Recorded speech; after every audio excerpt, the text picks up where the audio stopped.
Oublie la maladie de Lyme, tu as maintenant une autre raison d'avoir peur des tiques. La fièvre pourprée des montagnes rocheuses vient de débarquer en Estrie. Et ça, c'est une infection transmise par une tique fréquente aux États-Unis et qui a fait son apparition chez nous.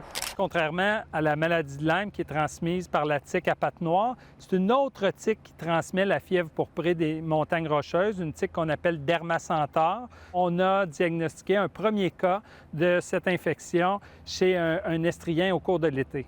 Les symptômes de la fièvre pourprée des montagnes rocheuses sont généralement des maux de tête intenses, des frissons, des douleurs musculaires et apparaissent soudainement entre 3 et 12 jours après la piqûre de tique. Là encore, la plupart des personnes développent une éruption cutanée au niveau des poignets, de la paume des mains, des chevilles ou des pieds.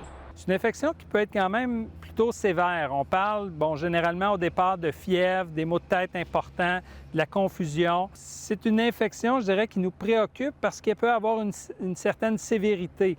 Il y a plusieurs décès qui ont été rapportés à la suite de cette infection-là. C'est une infection qui se traite. On parlait tout à l'heure du patient. Heureusement, il a très bien répondu au traitement antibiotique. Alors oui, cette tique se retrouve en forêt, mais au Québec, il faut être attentif parce qu'en fait, on pourrait en retrouver un peu partout. Tout ce que ça prend, c'est un peu de parc, un peu d'arbres, des hautes herbes. Au Québec, on retrouve généralement des tiques et même dans la région de Montréal, dans le Grand Montréal, dans les parcs autour de la ville. Donc, il n'y en a pas juste en forêt, pas juste en région, il y en a maintenant dans les endroits périurbains. Il n'existe pas de vaccin pour prévenir la fièvre pourprée des montagnes rocheuses, mais on peut toujours se protéger en portant par exemple des vêtements longs en nature ou des vêtements de couleur claire pour les rendre visibles. Il faut aussi éviter les herbes hautes lors de vos promenades et surtout s'examiner de la tête aux pieds lorsque vous rentrez chez vous.